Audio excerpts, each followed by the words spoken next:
लाइफोके टेलिभिजनको साहित्यिक जमघटमा आज हामी एकजना मूर्धन्य साहित्यकार हास्य व्यङ्ग्य क्षेत्रमा विरलै कलम चलाउनुहुने कवि कृष्णदेव रिमालज्यूलाई म यस कार्यक्रममा हार्दिक स्वागत गर्दछु। कविज्यू, यहाँलाई हार्दिक स्वागत छ कार्यक्रम। नमस्कार। हास्य व्यङ्ग्य सभामा हास्य व्यङ्ग्य म अलिकति हास्य त्यति सक्दिनँ। व्यङ्ग्य चाहिँ कहिले कहिले लेख्छु र मूलत कविता लेख्ने गर्छु, कथा पनि लेख्ने गर्छु। आज यहाँ बोलाइदिनु भयो, यो कार्यक्रममा आएर यसरी आफ्ना सृजनाहरू सुनाउने मौका दिनुभयो, गोपाल सरलाई हार्दिक धन्यवाद। यहाँको त विद्युत प्राधिकरणमा सायद तपाईँ कर्मचारी हुनुहुन्छ, त्यहाँ विद्युत कर्मचारीहरूको एउटा साहित्य समाज पनि छ। त्यहाँ यहाँको भूमिका कस्तो साहित्य सृजना गर्नपट्टि चाहिँ त्यसले ध्यान दिएको छ? केही धन्यवाद। यो विद्युत कर्मी साहित्यिक समाज भनेर हाम्रो 2054 सालमा स्थापित भएको एउटा संस्था छ। जबकि त्यतिखेर म त्यो संस्थामा आबद्ध थिइनँ। म 58 सालमा त्यस संस्थामा प्रवेश गरेदेखि त्यहाँ पनि एउटा साहित्यिक समाज रहेछ भनेर हामी त्यहाँ पहिलेदेखि कविता लेख्ने भए हुनाले त्यो कवितातर्फ आकर्षित भयौँ र त्यहाँ साहित्यिक समाज भन्ने रहेछ। कुलप्रसाद अध्यक्ष हुनुहुन्थ्यो त्यहाँ त्यतिखेर, कुलप्रसाद पराजुली उहाँ अध्यक्ष हुनुहुन्थ्यो। त्यसै गरी अब त्यहाँ 6-7 जना अध्यक्षहरू भइसक्नुभयो।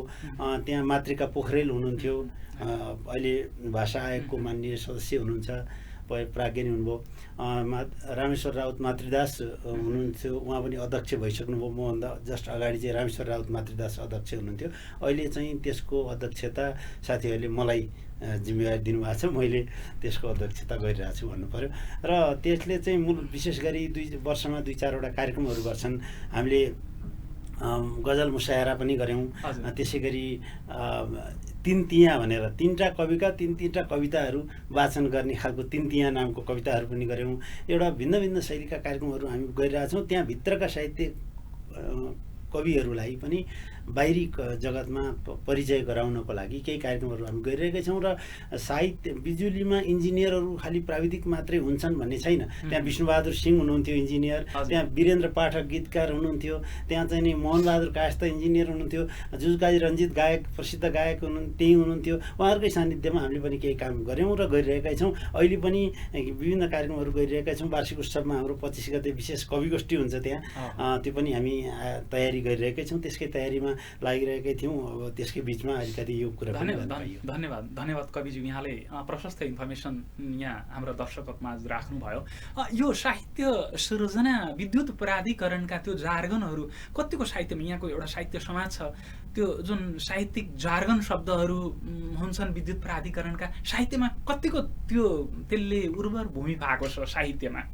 अवश्य पनि पाएको छ। जस्तो कि हाम्रो इन्जिनियर साहब विष्णुबहादुर सिंहले जुन शब्दहरू प्रयोग गर्नुहुन्छ त्यो इन्जिनियरिङ प्राविधिक क्षेत्रका शब्दहरूलाई पनि लिएर आएर साहित्यमा फिट गरिदिनु भएको छ। त्यसले गर्दाखेरि बाह्य जगतले पनि विद्युतका शब्द टर्मिनोलोजीहरू चाहिँ थाहा पाएर साहित्यमा प्रयोग गर्न पाउनु भएको छ। प्रतीक बिम्बहरू, साहित्यिक बिम्बहरू चाहिँ धेरै विद्युत प्राधिकरणका जार्गन शब्दहरू प्रयोग गरेर बनाइएका छन्। अब त्यहाँका टावर प्याडका कुराहरू भए, त्यहाँका त्यो आरओआर भने आउँछ, कवितामै आरओआर आउँछ।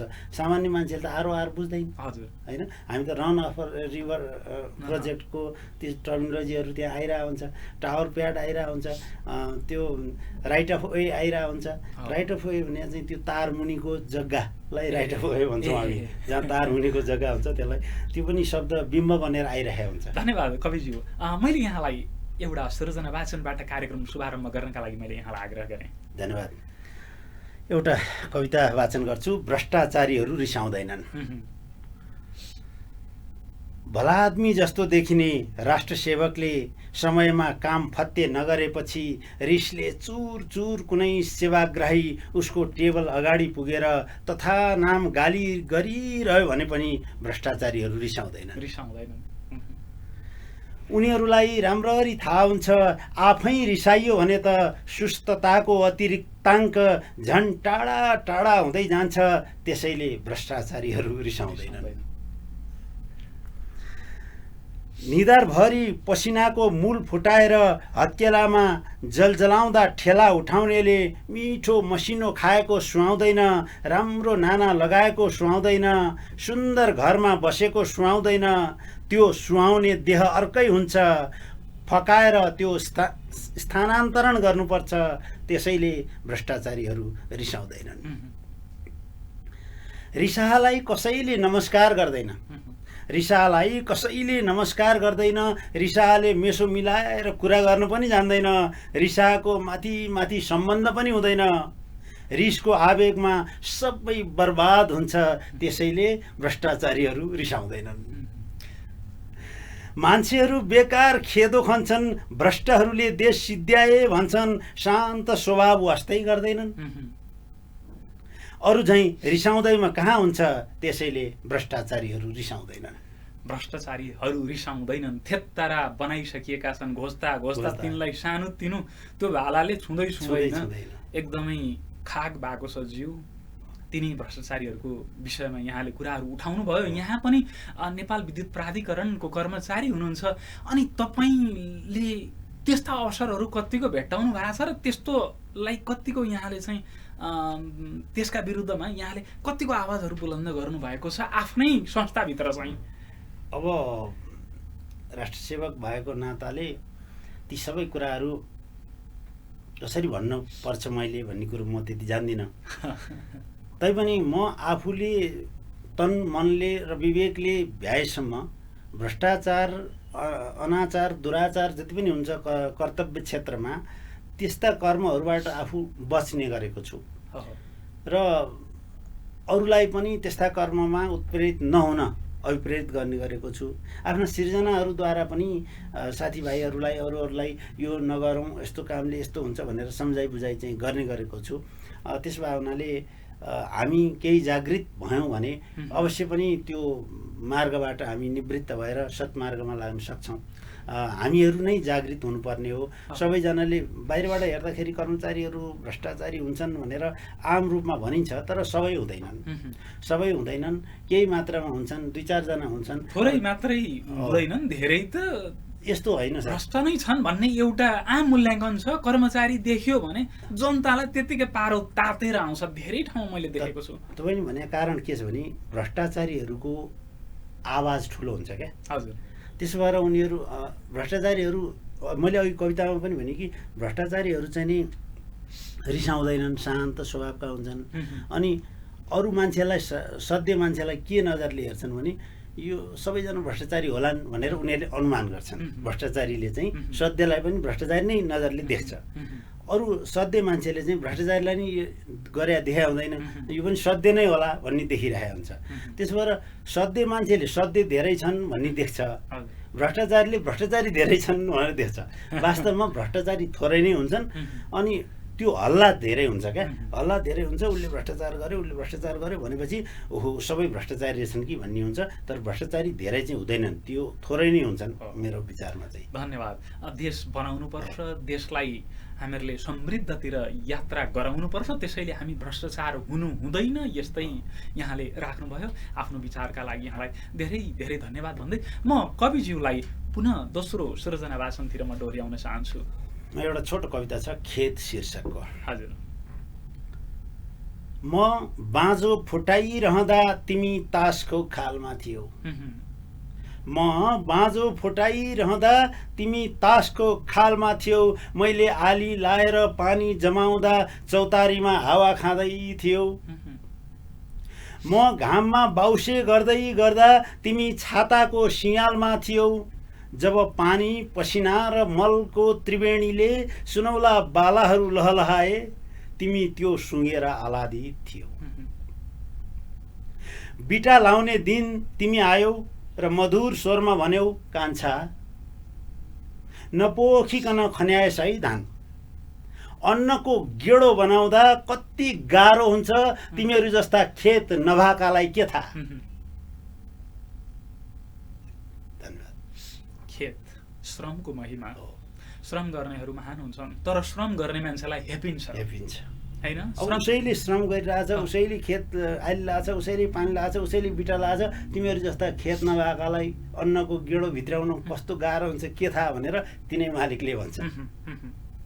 त्यो मालिकलाई चाहिँ बरु थाहा छैन अन्नको गेडो कसरी भित्राउने हो भनेर वास्तवमा भन्ने हो। जसले हिलो धुलो माटो टेक्दैन छुँदैन तिनै मान्छेहरू महान देशको नेतृत्व गर्छन्, तिनैका विरुद्ध यहाँले झटारो हान्नुभयो। अवश्य हैन? अहिले जस्तो धरानका मेयर जस्तै सबै ठाउँका मेयर भइदिएको भए एउटा श्रममा आकर्षित गरेका छन् उनले। यहाँले कस्तो देख्नुहुन्छ त्यो? धेरै झिल्के राजनीतिज्ञहरू अहिले जमजमाएर आएका छन् त्यो पर्दामा। झिल्के राजनीतिज्ञहरू छन् नि अहिले धेरै। अवश्य छन्। कुनै पनि पद राजनीतिज्ञ नभन्नुहोस्, तपाईँ राजनीतिज्ञ मात्रै नभन्नुहोस्, राजनीतिजीवीहरू छन्। अनि अरू पदमा बसेकाहरू छन्, कुनै सङ्घ संस्थाको पदमा बसेका छन्। म पदको फलानु पदको मान्छे भनेपछि कुर्सीमा टसमस्स बस्ने, अरूलाई काम हराउने, यस्तो प्रवृत्ति हाबी छ। जबकि त्यो मानिसहरूलाई गहिरो शिक्षा हो, एउटा बिम्ब हो, एउटा हाम्रो हर्क साम्पाङ। अहिले त हर्क स्वतन्त्रबाट आएको हर्क साम्पाङ मात्रै सही जनताको मेयर जस्तो देखिएको छ। अवश्य पनि अरू त सबै झिल्के मात्रै रहेछन्। नयाँ पार्टी आएका छन् झिल्के, एकदम झिल्के राजनीतिज्ञ। यहाँले देख्नुहुन्न ती झिल्केहरू अलि के परिवर्तन गर्लान् यहाँलाई लाग्छ, अपेक्षा छ? त्यत्रो महान युद्ध गरेर आए भन्नेहरूले केही गरेनन्। सबै झिल्के अर्काले बोकिदिएको पपेटहरू मात्रै रहेछन् अथवा कठपुतली मात्रै रहेछन्। अवश्य हैन? मलाई वास्तवमा ती हर्कको चाहिँ कार्यशैली देखेर नमन गर्न मन लाग्छ। धेरै मान्छेले त्यहाँ अस्ति एउटा न्युजमा मैले पढेको कि नमस्कार गर्न आएको अरे भनेर एउटा बुढा मान्छे त्यहाँ आइरहेको, एउटा कवि आएर नजिकै आएर उनलाई कविता सुनाउन आएको, अनेक घटनाहरू देखिराखेका छ। उनको कर्मको लागि नमस्कार गरे हो। उनले गरेको त्यो सत्कर्म युगसम्म बाँच्छ। सही छ। श्रम गर्नुपर्छ कि पर्दैन? श्रम गर्नेलाई सम्मान गर्नुपर्छ कि पर्दैन? बुर्जुवा शिक्षा भनियो, तिनै बुर्जुवा शिक्षा भन्नेहरूले आज शिक्षामा को पढाइन्छ? तातो न भुत्लोको सिनेमामा खेल्ने लामो लामो कपाल गरेको ठुला ठुला पाखुरा भएको एउटा हिरोको विषयमा पढाइ हुन्छ, तर कुनै पनि श्रम गर्ने एउटा श्रमजीवीको, खेती गर्ने किसानको पढाइ भएको कुनै पाठ्यक्रममा छैन। तपाईँलाई कस्तो लाग्छ? एकदमै यही त पीडाको विषय छ कि हाम्रो देशमा कृषि प्रधान देश भन्ने ठाउँमा एउटा कृषि क्याम्पसमा कति विद्यार्थी पढ्छन् वर्षको, ती विद्यार्थी कति यो देशमा बस्छन्, किन बस्दैनन्, किन विदेशिन्छन्? हाम्रो अध्ययन छैन। अनि त्यो अध्ययन गरेर अनि खेती किसान मल पाइँदैन, मल कारखाना किन खोलिँदैन यो देशमा? कैयौँ वर्षदेखि मल कारखाना खोल्ने रे भनेर हरेक वर्ष बजेट आउँछ, अथवा बजेटमा त्यो मल कारखानाको शब्दोच्चारण हुन्छ, तर शब्दोच्चारण मात्रै हुन्छ, कर्मोच्चारण हुँदैन।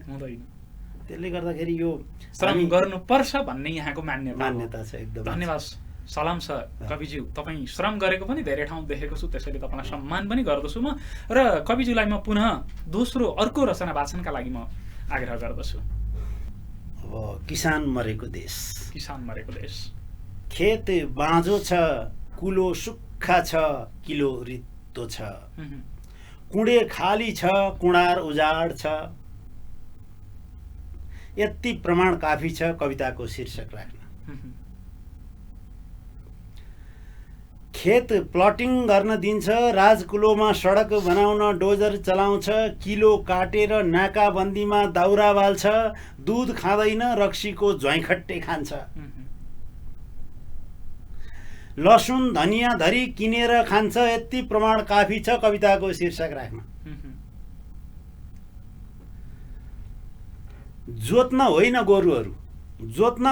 गोरुहरू जात्रामा जुदाउन पाल्छन्,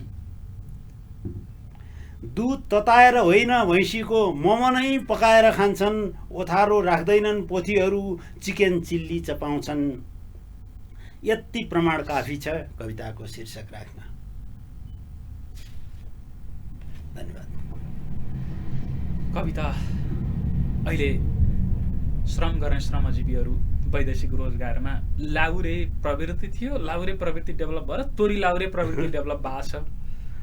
अब हामीले उहाँहरूलाई विदेशमा जो जानुभयो उहाँहरूलाई पनि सम्मान त गर्नै पर्छ, किनभने त्यही रेमिटेन्सले होइन मजबुरी बनाउने जाने श्रमजीवीहरूको दोष होइन होइन जान बाध्य बनाउनेहरूको चाहिँ दोष हो महान क्रान्ति गर्नेहरूको दोष देख्नुहुन्न एकदम एकदम त्यो दोष त्यहीँनेरि छ नेतृत्वले यस्ता विषयमा कहिल्यै सोचेन कहिल्यै बुझेन मेरो पालामा पनि हिजो जस्तै युवाहरू विदेशमा गइरहेका छन् मेरो पालामा पनि यो कुरा सत्तामा बस्ने मान्छेले कहिले बुझ्ने मेरो पालामा म सत्तामा पुगेँ भने यसो गर्छु उसो गर्छु अनेक गर्छु भनेर त घोषणापत्र अथवा भाषणहरूमा भनेकै हो तर उहाँको पालामा पनि त्यस्ताको त्यस्तै प्रवृत्ति उही अलिकति पछिल्लो समयमा जनचेतना यो मिडियाहरूले ल्यायो उहाँहरूले ल्या भन्दा पनि अझ मिडियाहरूले ल्याइदिएको छ जनचेतना मिडियाहरूमा पनि उहाँहरूकै मान्छेहरूले आएर भन्दै आयो उनीहरूलाई त्यसकारण त्यो कुरा चाहिँ उहाँहरूलाई अलिकति जस जान्छ अरू कुरामा कर्मको कुरामा कामको कुरामा प्र्याक्टिकल पसिना र माटो र पसिना भिजाउने कुरामा कुनै पनि प्रगति पछिल्लो समय भएको छैन अहिले कुडे रित्तै छ हैन भैँसी पालिन्छ मोमो खानलाई गोरु पालिन्छ जुदाउनलाई अब गाई बाख्रा पाल्ने भन्दा कुकुर पाल्नेहरूको शौक छ उत्पादनमुखी भन्दा पनि हामी उपभोगमुखी यात्रातिर जाँदै गरेको दृश्य यहाँले राखिरहँदाखेरि अब के हामी यस्तै सधैँभरि यो निराशा बोकेरै जिउने हामी कहिले आशा बोक्न सक्दैनौँ हामी अब आशावादी बन्न सक्दैनौँ के छ कवि त भविष्य देख्छ भनिन्छ अब हामी आशाहरू नदेख्नु निरन्तर देखिरहेका छौँ र त यस्ता कविताहरू लेखिरहेका छौँ तर त्यो देखाइ हामीले अझै समाजमा अझै त्यो नेतृत्ववर्गलाई अझै ती जसले कार्यान्वयन गर्छ ती कार्यान्वयन गर्ने व्यक्तिहरूको कानमा पुर्याउन नसकेको कानमा पुर्याउन खोज्यो भने पनि यसले भनेको सुन्नु हुँदैन भनेर कान थुनेर उतापट्टि फर्किन्छन् अब यो मलाई यस्तै प्रवृत्ति कुरा नसुनिदिने जो पीडक छ उसले चाहिँ उतापट्टि फर्किदिने अनि पीडा भोग्नेहरू चाहिँ सुनाउन बाध्य छ सुनायो उसले कुरा सुनिदिँदैन ऊ झ्यालबाट बाहिरको प्रकृति हेर्न मस्त छ प्रकृति पनि कस्तो प्लास्टिकको प्रकृति क्या कृत्रिम प्रकृति यस्तो खालको प्रकृति हेर्न मस्त छ क्या विरोधाभास छ अनि त्यो भएर चाहिँ नि मान्छेलाई अब त यी विदेश गएका मान्छेहरूलाई पनि मेरो गाउँमा जिउँदै हुनुहुन्छ होला कि हुनुहुन्न होला हाम्रो बाले गरे कामहरू त्यो सम्झना त आउँछ नि केटाकेटीको होइन सबलाई अनि मेरो परिवार जिउँदो छ कि छैन पनि थाहा नपाउने बेला आइसक्यो अब हुन त अब फेसबुकमा आदि इत्यादि जब शब्द जाल त देखिरहेकै छ कोही मर्यो भने मान्छे किन मर्छ भने अझै अरूले श्रद्धाञ्जली दिनको लागि श्रद्धाञ्जली दिनका लागि मान्छे मर्छ मान्छे मर्ने कारण चाहिँ आम बाँकी मान्छेले श्रद्धाञ्जली दिन लाग्यो नयाँ हाइपोथेसिस ल्याउनु भयो यस्तो स्थिति भइसक्यो अब नयाँ प्राकल्पना गर्नुभयो यहाँले मान्छे किन मर्छ श्रद्धाञ्जली पाउनका लागि श्रद्धाञ्जली कतिजनाले दिन्छन् सबै फेसबुकमा त्यतिको लागि मलामी जान पनि अब त मलामी जान पनि फेसन भएको छ पहिले त काँदामा त्यो उसभित्र हालेर त्यो के भन्छ त हरिया बाँसमा बाँधेर लाने जुन कल्चर थियो अब त्यो हस्पिटलबाट त्यो स्ट्रेचरमा लिएर गयो गाडीले पुर्याउँछ अनि मलामी जानेहरूको फेसन हुन्छ फोटो खिचिन्छ अनि मान्छे श्रद्धाञ्जली पाउनका लागि मर्छ भनेर यहाँ नयाँ एउटा व्यङ्ग्य गर्नुभएको छ अहिलेको प्रवृत्ति अहिलेको समाजमा धन्यवाद हामी विनाश पनि त हुनुपर्छ पृथ्वीमा अर्को होइन पृथ्वी त सधैँ यसै गरी रहिरहँदैन धेरै धेरै यो पृथ्वी लाख सभ्यताहरू निर्माण हुन्थे ध्वस्त हुन्थे निर्माण ध्वस्त यो त प्राकृतिक नियम हो होइन तर जतिसुकै प्राकृतिक नियम हाम्रो नियम चेन्ज भयो भने पनि हाम्रो पेटको जुन भोजन छ हामी बाँच्नको लागि बोल्नको लागि तपाईँ हामी बोलिरहेछौँ बोल्नको लागि त्यही भोजन खानुपर्छ हामी युगौँदेखि हजुरबा धेरै पुस्ता अघिदेखि जे खाइरहेछौँ त्यही खाइरहेछौँ खालि त्यसको रूप अलिअलि बदलियो होला प्रोसेस बदलियो होला त्यसको कच्चा पदार्थ एउटै हो अहिलेसम्म त्यो चेन्ज भएको छैन त्यो उब्जाउने कुरामा चाहिँ हाम्रो देश विशेष गरी असाध्यै पछि परेको भएर त्यही सबैभन्दा दुःख चाहिँ मलाई किसानको पेसा देखेर लाग्यो। होइन, अर्को साङपाङ यही विषयमा मलाई मन परेको चाहिँ तपाईँलाई अब बाटाभरि म चाहिँ काँक्रा लाउँछु, म इस्कुसहरू रोप्छु, अनि जति आउँछ खानुहोस्। उसको कति राम्रो त्यो एउटा भनाइ थियो। अरू मेयरहरू कुर्सी हल्लाएर गाडी हल्लाएर बसेका छन्, ऊ आफै दौडिएर जनताहरू माझ कुदिराखेको छ। वास्तवमा नेता भने गरेर देखाउने हो, भाषण गरेर सुनाएर नेता भइँदैन। गरेर देखाएपछि उसले गरे जस्तो पो गर्ने हो भनेर भन्ने हो। त्यसमा त्यो हर्क साम्पाङको त्यो जुन प्रवृत्ति छ त्यो वास्तवमा सेल्युटयोग्य जनमुखी छ। जनमुखी भनेर कम्युनिस्टहरूले भनेको वास्तवमा त्यहाँ छ। कम्युनिस्टहरू त यो तर उसले कम्युनिस्ट भनेको छैन आफूलाई। अनि कम्युनिस्टहरू त जनता यो गरिब धनी देशहरूले गरिब देशहरूमा एनजिओ मार्फत लादेर यिनीहरूलाई आफ्ना एजेन्डा बोकाउनका लागि अब जातीय मुद्दा यहाँ उठेन अनि कम्युनिस्टको मुद्दाहरू उठ्ने रहेछ भनेर उनीहरूले लादेको जस्तो लाग्दैन। यहाँलाई जस्तो अमेरिकाको रिमले नेपाल कम्युनिस्ट पार्टी माओवादीलाई धेरै इन्भेस्ट धेरै सहयोग गर्यो। त्यो बेलामा भनौँ न रिमकै सदस्यता थियो जुन अमेरिकाको प्रोटेक्सनमा छ। अनि देङ सियाओ पिङ चाहिँ संशोधनवादी भयो भनेर चाइनालाई चाहिँ विरोध गर्न जुन लगाइयो, चाइनाका विरुद्ध लगाइयो, जुन चाइना चाहिँ संसारको समृद्धशाली हुँदै थियो। तपाईँलाई लाग्छ नेपालका कम्युनिस्टहरू सही सलामत कम्युनिस्टै हुन्? अब मैले पार्टीको विषयमा त कति भन्नुहुन्छ, हर्कको विषयमा भन्दाखेरि चाहिँ देखेको कुरा, उहाँले गरेको कुरा र त्यस्तै गरी अरू नेताहरूले पनि स्वतन्त्रबाट कम्तीमा स्वतन्त्रबाट आएका मान्छेहरूले पनि र पार्टीकै भए पनि राम्रो कुरालाई राम्रो भनिदिएर उहाँले गर्नुभएको छ, म पनि गर्छु भनेर रात दिन खटेर त्यसै गरी अब अस्ति जनप्रतिनिधि कुन मिटिङमा जनप्रतिनिधिहरूको मिटिङमा 8 लाखको चाहिँ नि मासु खाए अरे जनप्रतिनिधिहरूले भनेर समाचार आयो। 803 किलो मासु 2 दिनमा 803 किलो 803 किलो 8 लाखको होइन 803 किलो मासु 2 दिन कि 3 दिनमा 3 दिनमा खाएको भनेर आयो। भनेपछि जनप्रतिनिधिले 803 किलो जनताको मासु खाए। जनताको मासु खायो भने त त्यो जनताको पसिनाबाट चुइएको त्यो मासु खाए भने त मासु नै खाए। यस्तो गर्न त पाइँदैन नि त। खाजा खाने भनेको कर्मचारीले अथवा जनप्रतिनिधिले सबैले त्यो खाजा खाने भनेको पेट भर्नलाई खाने हो। त्यो मासु किनेर खाए पनि हुन्छ। उनीहरूले आफ्नो घरमा तलब दिएकै छ, भत्ता पनि दिया हुन्छ। त्यो मासु खाएर 803 किलो 3 दिनमा मासु खाएको समाचार पढ्नु पर्दा मलाई छाती दुख्यो। त्यो समाचार पढ्न नपरे पनि हुन्थ्यो। यस्ता समाचारहरू आँखा अगाडि नपरे हुन्थ्यो। आँखा अगाडि परिहाल्छ किनभने गरिहाल्छन् उनीहरू। धन्यवाद कवि कृष्णदेव रिमालज्यू, आफ्नो विचार राख्नुभयो। यहाँलाई धेरै धेरै धन्यवाद भन्दै यहाँको अन्तिम कविता मैले कृपया आग्रह गरेँ। अब म विद्युत प्राधिकरणको कर्मचारी भए हुनाले एउटा अद्वितीय कविता वाचन गर्छु। हजुर, यो कविता सबभन्दा पहिला एसियाको पहिलो पावर हाउस नेपाल विद्युत प्राधिकरणले अथवा हाम्रो नेपाल सरकारले बनायो फर्पिङमा। एसियाको दोस्रो एसियाको त्यतिखेर एसियाको त्यत्रो एसियामै दोस्रो भनेको यो चान्चुने कुरा होइन है। त्यत्रो पावर हाउस बनायो। त्यो पावर हाउस अहिले चाहिँ म्युजियम बनाउने तर्खरमा लागिराखेको स्थिति छ। त्यही पनि त्यसको लागि मलाई त्यो पावर हाउस हेरेपछि त्यो हेरेपछि मलाई असाध्यै लागेर त्यसप्रति श्रद्धा जागेर एउटा कविता लेखेको अद्वितीय कविता। स्वयं त्यो पावर हाउस कविता हो। मैले यस्तो परिकल्पना गरेको छु। पहाडका खोजहरूबाट छचल्किँदै बगेका आँसुका भेल छानेर नुनिलो जति पन्छाउँदै मारियाना ट्रेन्चमा चम्किने मोती सदृश कल्पनातीत बिम्ब बलेको हो चन्द्रज्योति। त्यसको पावर हाउसको नाम चाहिँ चन्द्रज्योति पावर हाउस छ। सगरमाथाको हिमकर्ण अझै टल्कने गरी एसियाको शिरमा दिव्य ताज झल्कने गरी औँसीहरूको जुलुसमा तमहन्ता बनेर पूर्णिमावत कविता लेखियो चन्द्रज्योति। संसार मृगतृष्णामय भएर भौतारिँदै गर्दा अनायास मरुद्यानमा भेटिएको चिसो जलकूप झैँ भोकले आन्द्रा बेसरी जुत्ती खेलिरहेको बेला कसैले थालभरि ल्याइदिएको आँप र केरा झैँ प्यासनाशक रसादी भोकमाशक द्रव्यादि थियो। विकासको जरा थियो हाम्रो चन्द्रज्योति। आशाका ज्वारहरू उठेथे हिमवत खण्डमा लाग्थ्यो अविकास बढारिनेछ भाटा फर्किँदा।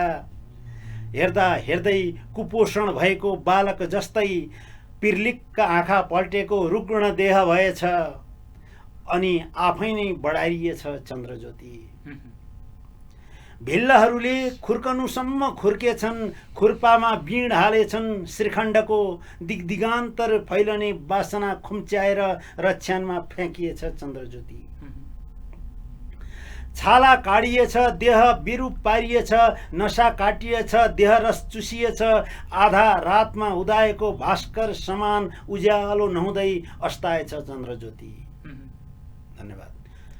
चन्द्रज्योति पावर हाउस अहिले चल्दैन, त्यहाँको जग्गा अलिकति यताउतिको परेछ, त्यहाँको चाहिँ पानी अन्तै लगिएछ, त्यहाँको त्यो अहिले नगरपालिकाले केही सुधारको लागि योजनाहरू बनाएछ। त्यहाँ विद्युत प्राधिकरणले नै आफ्ना जग्गाहरू चाहिँ त्यसलाई कम्पाउन्डिङ गर्ने प्रोसेस लागेको छ। हामीलाई साह्रै चित्त दुखेपछि केही वर्ष अगाडिदेखि यो 110 वर्ष भइसक्यो होइन, 11 वर्ष भइसक्यो चन्द्रज्योति पावर हाउस बनेको। 111 वर्षको पिरियडमा पछिल्लो समय यसले अहिले पनि उत्पादन हुन्छ, चलायो भने चल्छ। अहिले पनि 110 वर्ष अघिको पावर हाउस अहिले पनि चल्छ। अहिले चाहिँ पुरा आराम गराएर राखिएको छ, आराम गराएर यसलाई महिना 2 महिनामा अहिले चलाउँछन् क्यारे, त्यति हो।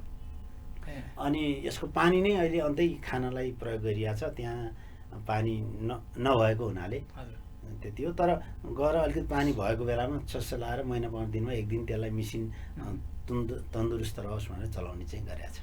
अनि यस्तो पहिलोचोटि एसियामा हामी दोस्रोचोटि साउथ एसियाकै पहिलो सायद जलविद्युत आयोजना होला, फर्पिङ जलविद्युत आयोजना, त्यसैका बारेमा यहाँले सृजना वाचन गरिराख्नुभयो। अनि देश यस्तो अन्धकार बनाइन्थ्यो, 18 घण्टा लोड सेडिङको त्यो मार खेप्यौँ हामीहरूले। यसको जर तपाईँ त नेपाल विद्युत प्राधिकरणको कर्मचारी, अनि के कुलमण्डन के अरे हाम्रो कुलमान सिंह घिसिङले के त्यस्तो जादु नै गरे, उनी नै त्यसको चाहिँ हिस्सेदार हुन्? यो काया पलट गर्न चाहिँ एकैचोटि बिजुली ल्याउनमा उनको भनौँ चाहिँ देवता भएरै आए, साँचो हो? कुलमान घिसिङका पनि केही हामीहरूले सुनेका छौँ, उनले पनि थुप्रै लगानी गरेका छन् भन्ने सुनेका छौँ। तपाईँ त्यहाँको कर्मचारी, अलिकति विषय प्रसङ्गले केही यहाँलाई असर नगरोस्, कुलमान घिसिङको मात्रै योगदान हो त त्यो अहिले नेपालमा ठ्याक्कै उज्यालो आउनु? यहाँले भन्नुभएको अब कुलमान सर जब आउनुभयो प्राधिकरणमा, त्यसपछि लोड सेडिङ अन्त भयो। त्यो हामी सम्पूर्ण नेपालीहरूको लागि खुसीको कुरा हो। कुलमान सरले जुन योजना बनाउनु भयो त्यो पनि खुसीको कुरा हो, र त्यहाँका तमाम कर्मचारीहरू जो खट्नुभयो उहाँहरू पनि सम्मानका भागीदार हुनुहुन्छ सबैजना। अब त्यसभन्दा अघिका सबै सरहरूले पनि योजनाहरू बुन्नुभयो होला, कहाँ कतै केही कारणले त्यो कालो रात कालै रह्यो होला, र पछिल्लो समय हामी उज्यालोमा बस्न पाएका छौँ। विद्युत प्राधिकरणको कर्मचारी हुँ भन्नलाई सगर्व भन्न पाएका छौँ। त्यसअघि हामीलाई विद्युत प्राधिकरणको कर्मचारी भन्दा यो लोड सेडिङ आयो त्यहाँबाट भनेर मानिसहरूले जिस्काउँथे। त्यसपछि हामी सगौरव अब विद्युत प्राधिकरणका कर्मचारी हौँ, हामी काम गरिरहेका छौँ, हामी विद्युत उत्पादनको लागि काम गरिरहेका छौँ भन्न सक्ने भएका छौँ। त्यसको लागि हामी खुसी छौँ। भनेपछि सबैजनाको योगदान रहेको छ। उहाँले मात्रै क्रेडिबिलिटी पाउनु भएको छ, सायद उहाँको मात्रै त्यत्रो योगदान त नहोला। योगदान त्यस विषयमा म धेरै कुरा भन्दिनँ। सरहरूले योगदान नगर्ने हो भने मूल व्यक्तिको योगदान अवश्य नै हुन्छ, उहाँको योगदानको हामी सम्मान गर्छौँ। धन्यवाद कवि कृष्णदेव रिमालज्यू हाम्रो स्टुडियोमा आइदिनु भयो। यहाँलाई धेरै धेरै धन्यवाद भन्दै म प्रविधिका साथीहरूलाई पनि धन्यवाद दिँदै कार्यक्रमबाट बिदा हुनु अगाडि कविज्यूलाई केही महत्त्वपूर्ण आफ्ना विचारहरू छन् भने छोटोमा हाम्रा दर्शकहरू माझ राखिदिनु हुन होला, मैले यहाँलाई आग्रह गरेँ, कृपया। धन्यवाद गोपाल सर। यो सुनौलो अवसर, मेरा सिर्जना सुनाउने अवसर तपाईँले दिलाइदिनु भयो लाइभ ओके टेलिभिजन मार्फत। म अत्यन्त खुसी छु, र यस्ता सृजनाहरू व्यावहारिक सृजनाहरू सबै कविहरूले व्यावहारिक सृजना गरौँ र कविता अनुसारको काम गरौँ, काम अनुसारको कविता लेखौँ भन्न म चाहन्छु। हवस् त, धन्यवाद, नमस्कार।